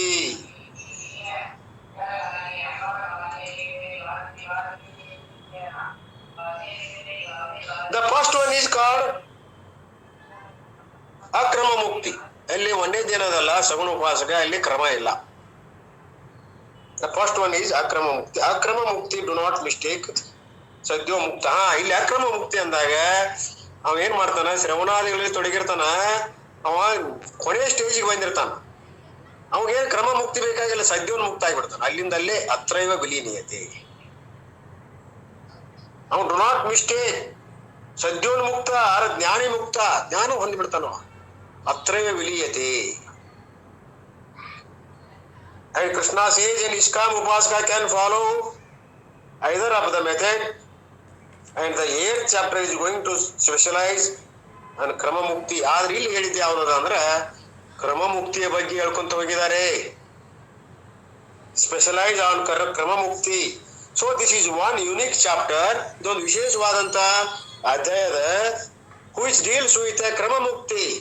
ಈ ಅಧ್ಯಾಯ ವಿಶೇಷವಾಗಿರುವುದರಿಂದ ಇದು 90% ನಾವೆಲ್ಲ ಏನದಾವ ಕ್ರಮ ಮುಕ್ತಿಯಿಂದ ಹೋಗೋರು. ಎಲ್ಲಿಯೋ ಒಬ್ಬ ಅನಂತ ಜನ್ಮಗಳ ನಿಷ್ಕಾಮ ಪುಣ್ಯದ ಫಲರೂಪವಾಗಿ ನಿರ್ಗುಣಕ್ಕೆ ಬರ್ತಾನ. ಅವ ಗುರುಗಳು ಅವಾಗ ಲಭ್ಯ ಆಗಿಬಿಡ್ತಾರ. ಅಲ್ಲಿ ಅವ ಶ್ರವಣಾದಿಗಳನ್ನ ಪಡ್ಕೊಂಡು ಮುಕ್ತ ಆಗಿಬಿಡ್ತಾನ. ಆದ್ರೆ ನಮ್ದು ಹಂಗೆಲ್ಲ. ನಾವು ಇವೆಲ್ಲ ಅದಾವಲ್ಲ, ಹಿಂದಿನ 5 ಅಂಶಗಳನ್ನ ಹೇಳ್ಕೊಂತ ಬಂದಾರ. ಅವೆಲ್ಲ ಅದಾವ ನಮಗ. ಯಾಕಂದ್ರೆ ಅಪರ ಪ್ರಕೃತಿಯಲ್ಲಿ ನಮಗ ದೇಹಾದಿಗಳ ಈ ಎಲ್ಲ ಪ್ರಪಂಚದಲ್ಲಿ ಆಸಕ್ತಿ ಅದ, ಸತ್ಯತ್ವ ಬುದ್ಧಿ ಅದ. ಇದು ಹೋಗಿರೋದಿಲ್ಲ. ಅದಕ್ಕೆ ನಮಗೇನ್ ಬೇಕು? ಕ್ರಮ ಮುಕ್ತಿ ಬೇಕು. ಬೇರೆ 7th chapter 9th and 10th TTC ಇವೆಲ್ಲ ಹೇಳ್ಕೊಂತ ಹೋಗ್ಯಾರ. ಯಾವ 7ನೇದ್ದು 9ನೇದ್ದು 10ನೇದ್ದು ಹೇಳ್ಕೊಂತ ಹೋಗ್ಯಾರ. Krishna is going to highlight what mukti here. ಇನ್ನು ಮೇಲೆ ಬರ್ತಕ್ಕಂಥ ಅಧ್ಯಾಯಗಳಲ್ಲಿ ಕೃಷ್ಣ ಪರಮಾತ್ಮ ಇವುಗಳ ಬಗ್ಗೆ ಹೈಲೈಟ್ ಮಾಡ್ತಾನ. ಅವುಗಳನ್ನ ಎತ್ತಿ ಹೇಳ್ತಾನ. ಯಾವುದ್ರ ಬಗ್ಗೆ? ಕ್ರಮ ಮುಕ್ತಿ ಬಗ್ಗೆ. ಇಲ್ಲಿಂದ ಪ್ರಾರಂಭ ಆಗ್ತೈತಿ. ಮುಕ್ತಿ ಹಿಯರ್ ಅಂಡ್ ನಾವ್ ಇಲ್ಲಿಂದ ಪ್ರಾರಂಭ ಮಾಡ್ತೀವಿ ಅಂತಾನ ಪರಮಾತ್ಮ. Krishna wants to point out do not postpone liberation. ನೀವು ನಿನ್ನ ಹೇಳ್ಯಾರ ಅವರು, ನೀವು ಮುಂದೆ ಐತ್ ಬಿಡ್ರಿ ನಮ್ದು ಕ್ರಮ ಮುಕ್ತಿ. ಯಾಕೆ? ಅಲ್ಲೇ ಬ್ರಹ್ಮಲೋಕಕ್ಕೆ ಹೋಗಿ ನಾವೆಲ್ಲ ಪಡಿತೀವಿ, ಮತ್ತೆ ಯಾಕೆ ಅಲ್ಲಿ ಹಾಗೆ ಆಗ್ತದೆ ಅಂತ ಹಿಂಗ್ ತಿಳ್ಕೊಂಡಿರಿ. Do not postpone. ಹಿಂಗ್ ನೀವು ಮುಂದೆ ಹಾಕ್ಬೇಡ್ರಿ. ಆದ್ರೆ ಯಾಕೆ? Because you do not what will happen after death. ನಿಮ್ಗೆ ಗೊತ್ತದೇನು ಅಂತಾರ ಅವ್ರ ಗುರುಗಳು. ಶರೀರ ಬಿಟ್ಟ ಮೇಲೆ ಏನಾಗ್ತೈತೆ ಅನ್ನೋದು ನಿಮ್ಗೆ ಗೊತ್ತಿಲ್ಲ. ಅದನ್ನ ಇಟ್ಕೊಳಕ್ ಹೋಗ್ಬೇಡ್ರಿ ಗುರಿ. ಯಾಕೆ ಇಲ್ಲಿವರೆಗೆ ಆ ಬ್ರಹ್ಮಲೋಕದ ಬಗ್ಗೆ ಎಲ್ಲ ಹೇಳಿರಲ್ಲ, ಇಲ್ಲಿ ಹಾಗೆ ಆಗ್ತದ. ಹಿಂಗ್ ಇಟ್ಕೊಂಡ್ರಿ ಅಂದ್ರ ನೀವು ಯಾ ಅಂತಸ್ತುಗಳು ಅನ್ನೋದು ನಿಮ್ಗ ಗೊತ್ತಿಲ್ಲ. ಶರೀರ ಹೋದಾಗ ಎಲ್ಲಿ ಹೋಗ್ತೇವ ಅನ್ನೋದು ಗೊತ್ತದ ನಿಮ್ಗ ಇಲ್ಲ. ಮತ್ತ ಅದನ್ನ ಆಶೆ ಮಾಡ್ಬೇಡ್ರಿ. ಅದ್ರ ಸ್ವರೂಪ ಹೇಳಿವ್ ನಾವು. ನಿರ್ಗುಣ ಉಪಾಸಕ ಅವ ಹೆಂಗ ಕ್ರಮದಿಂದ ಅಲ್ಲಿ ಹೋಗ್ತಾನ ಅನ್ನೋದು ಹೇಳ್ಕೊಂತ ಹೋಗೇವಿ. There may be traffic jam and then we do not know. ಒಮ್ಮೆ ಟ್ರಾಫಿಕ್ ಜಾಮ್ ಬಂತಂದ್ರ ಅಲ್ಲಿ ಎಲ್ಲ ಇದಾಗಿಬಿಡ್ತದ, ಗಡಿಬಿಡಿ ಆಗ್ತದ, ಮುಂದೆ ಎಲ್ಲಿ ಹೋಗ್ಬೇಕು ಗೊತ್ತಾಗುದಿಲ್ಲ. Therefore having got a wonderful human birth, ನಾವು ದೇಹ ಧಾರಣ ಮಾಡಿದ ಮೇಲೆ ಎಲ್ಲ ಮರುವಾಗಿರ್ತದ, ನಮಗ ಏನು ಗೊತ್ತಿರೋದಿಲ್ಲ. ಫಾಲೋ ನಿಷ್ಕಾಮ ಉಪಾಸನಾ. ಏನ್ ಜ್ಞಾನ ಅಲ್ಲಿ ನಿಷ್ಕಾಮದನೋ ಸಕಾಮದನೋ ಅನ್ನುವಂಥದ್ದು ಆಗಿನ ವಾತಾವರಣ ಅವಲಂಬನೆ ಇರ್ತದ. ಅದಕ್ಕೆ ಅದನ್ನ ಇಟ್ಕೊಳಕ್ ಹೋಗ್ಬೇಡ್ರಿ. And B free here and ನಾವು. ಈಗ ಫ್ರೀ ಇದೀರಲ್ಲ, ಈಗ ನೀವು ಫ್ರೀ ಇದೀರಲ್ಲ, ಎಲ್ಲಾ ನಿಮ್ಮ ಸ್ವತಂತ್ರ ಬುದ್ಧಿ ಅದ, ಮನಸ್ಸದ. ಇಲ್ಲೇ ನೀವು ಅದನ್ನ ಜ್ಞಾನವನ್ನು ಪಡ್ಕೊಂಡು ಮುಕ್ತ ಆಗಿ ಪ್ರಯತ್ನ ಮಾಡ್ಬೇಕು. ಮುಂದಿನ ಭವಿಷ್ಯಕ್ಕ ನೀವು ಅದನ್ನ ಅವಲಂಬನೆ ಇಡಬೇಡ್ರಿ. That is Krishna's primary advice. ಕೃಷ್ಣನ ಇದು ಮೂಲ ಒಂದು ಉಪದೇಶ. ಅಲ್ಲಿ ನೀವು ಮುಂದಿನ ಬಗ್ಗೆ ಇಟ್ಕೊಳಕ್ ಹೋಗ್ಬೇಡ್ರಿ. ಈಗ ಅದಿರಿ, ಈಗ ಜೀವಿಸೇವಿ, ಈಗಿಂದೀಗಲೇ ಆಕ್ಟ್ ಲಿವಿಂಗ್ ಅಟ್ ಪ್ರೆಸೆಂಟ್. ಈಗ ನೀವು ಶ್ರವಣಾದಿಗಳನ್ನ ಮಾಡಿ ಮುಕ್ತಾಗ ಪ್ರಯತ್ನ ಮಾಡ್ರಿ. ಬಟ್ ಇನ್ ದಿಸ್ ಚಾಪ್ಟರ್, ಈ ಒಂದು ಚಾಪ್ಟರ್ದಲ್ಲಿ Krishna takes a diversion and he is going to highlight krama mukti. ಹಂಗಾರ ಕೃಷ್ಣ ಏನ್ ಹೇಳ್ಬೇಕಂತಾನ ಇಲ್ಲಿ, ಬಹಳ ಜನ ಬಹುಸಂಖ್ಯಾತರು ನಾವೆಲ್ಲ ಯಾವ ಸಕಾಮದಿಂದ ಕೂಡಿದ್ದರಿಂದ ನಮ್ಮನ್ನ ಅದನ್ನು ಬಿಡಿಸಿ ನಿಷ್ಕಾಮಕ ಬಂದು ಕ್ರಮದಿಂದ ನಮಗ ಆ ಸಗುಣದಲ್ಲಿ ಸಗುಣ ಉಪಾಸನೆಯನ್ನ ಹೇಳಿದ. ಆಮೇಲೆ ಸಗುಣದಲ್ಲಿ ನಿಷ್ಕಾಮ ಉಪಾಸನೆಯನ್ನ ಹೇಳಿ ಮುಂದೆ ನಿರ್ಗುಣ ಉಪಾಸನೆಗೆ ಬಂದು ನಮ್ಮನ್ನು ಮುಕ್ತಿಗೊಳಿಸ್ತಾನೆ. ಇದೊಂದು ಕ್ರಮ ಮುಕ್ತಿಯನ್ನ ಇನ್ ಮೇಲೆ ಹೇಳ್ಕೊಂತ ಮುಂದಿನ ಎಲ್ಲಾ ಶ್ಲೋಕಗಳಲ್ಲಿ ಕ್ರಮವಾಗಿ ಹೋಗ್ತಾನೆ ಅನ್ನೋದನ್ನ ಹೇಳ್ತಾರೆ. ವಿತ್ ದಿಸ್ ಬ್ಯಾಕ್ ಗ್ರೌಂಡ್, ಇದನ್ನ ಹಿನ್ನೆಲೆ ಇಟ್ಟುಕೊಂಡು we have to study the verses herein. ಅದನ್ನ ಹಿನ್ನೆಲೆ ಇಟ್ಟುಕೊಂಡು ನಾವು ಎಲ್ಲರೂ ಅಭ್ಯಾಸ ಮಾಡೋಣ. Look at the verse 5th, ಅದನ್ನ ಇದೇ ಒಂದು ಶ್ಲೋಕವನ್ನ ಮುಂದಿಟ್ಟುಕೊಂಡು ನಾವು ಇದನ್ನೀಗ ನೀವು ಅಭ್ಯಾಸ ಮಾಡೋಣ ಅಂತ ಕೃಷ್ಣ ಪರಮಾತ್ಮ ನಮಗೆ ಹೇಳ್ತಾನ. ಯಾ ಪ್ರಯಾತಿ, ಇಲ್ಲಿ ಪ್ರಯಾತಿ ಅನ್ನುವಂಥ ಶಬ್ದ ಬಂದದಲ್ಲ, ವಿಶೇಷವಾದಂತ ಶಬ್ದ. ನಾವು ಹೊರ ಹೋಗ್ಬೇಕಾದ್ರೆ ಒಂದು ಜಾಗದಿಂದ ಹೋದಕ್ಕೆ ಪ್ರಯಾಣ ಮಾಡ್ತೀವಿ, ಅದಕ್ಕೆ ಪ್ರಯಾಚಿ ಅಂತ. ಹೊರಗಿಂದಿದು ಇಲ್ಲಿ ಹೊರಗ ಅಪರಾಧದಲ್ಲಿ ಅಥವಾ ಪ್ರವರ್ತಕ ಕರ್ಮದಲ್ಲಿ ಪ್ರಯಾತಿ ಅಂದ್ರೆ ಒಂದ್ರಿಂದ ಇನ್ನೊಂದ್ ಕಡೆ ಹೋಗುದು, ಅಲ್ಲಿ ಪರಿಚಿನ್ನದ. ಆದ್ರೆ ಇಲ್ಲಿ ಪ್ರಯಾತಿ ಅಂದ್ರೆ ಏನು, ಇಲ್ಲಿ ಹೋಗುದಂದ್ರೆ ಏನು? ಪ್ರಯಾತಿ ಅಂದ್ರ ಇಲ್ಲಿ ಹೋಗುದಿಲ್ಲ, ಬರುವುದಿಲ್ಲ. ಮತ್ ಪ್ರಯಾತಿ ಅಂತಾನಲ್ಲ ಪರಮಾತ್ಮ. ಒಂದಾಗುವುದು, ನಮ್ಮ ಸ್ವರೂಪದಲ್ಲಿ ಒಂದಾಗುವುದ ಪ್ರಯಾತಿ. ಇಲ್ಲಿ ಒಳಗಿನ ಯಾನದ, ಎಲ್ಲಿ ಒಂದಾಗುವಂತ ಯಾನ. ಜೀವೋ ಬ್ರಹ್ಮಯನ ಪರಹ, ಜೀವ ಬ್ರಹ್ಮದಲ್ಲಿ ಒಂದಾಗ್ತಾನೆ. ಆ ಉಪ್ಪಿನ ಗೊಂಬೆ ಹೇಳಿದವಲ್ಲ ಹಂಗ ಇಲ್ಲಿ ಪ್ರಯಾತಿ ಅಂದ್ರೆ ಒಂದ್ ಹೋಗಿ ಮತ್ತೊಂದ್ ಕಡೆ ಸೇರುವುದಲ್ಲ, ಒಂದಾಗುವಂತದ್ದು ಹೇಳ್ತಾನ ನಾವು. ಯ ಪ್ರಯಾತಿ. ಸೊ ರೆಫರ್ಸ್ ಟು ನಿಷ್ಕಾಮ ಸಗುಣ ಉಪಾಸಕ. ಇಲ್ಲಿ ನಿಷ್ಕಾಮ ಸಗುಣ ಉಪಾಸಕ ಏನದಾರಲ್ಲ, ಕ್ರಮ ಮುಕ್ತಿಯಿಂದ ಮುಂದ ಕ್ರಮವಾಗಿ ಹೋಗಿ ಬ್ರಹ್ಮಲೋಕಕ್ಕೆ ಹೋಗಿ ಒಂದಾಗ್ತಾನ ಅನ್ನೋದಲ್ಲ, ಅದನ್ನ ತಿಳ್ಕೊಬೇಕು ಅಂತಾರ. ಸೊ ಪ್ರಾಕ್ಟೀಸ್ಡ್, ಅದನ್ನ ಪ್ರಾಕ್ಟೀಸ್ ಮಾಡ್ಬೇಕು ಅಂತಾರ. ಸಗುಣ ಈಶ್ವರ ಮೆಡಿಟೇಷನ್, ಸಗುಣ ರೂಪದ ಈಶ್ವರ ಉಪಾಸನೆಯನ್ನ ಪ್ರಾಕ್ಟೀಸ್ ಮಾಡ್ರಿ. Like Rama dhyanam, Krishna dhyanam, Devi dhyanam, throughout the life, ಇವುಗಳನ್ನ ಸಗುಣ ಉಪಾಸನೆ ಮಾಡ್ರಿ.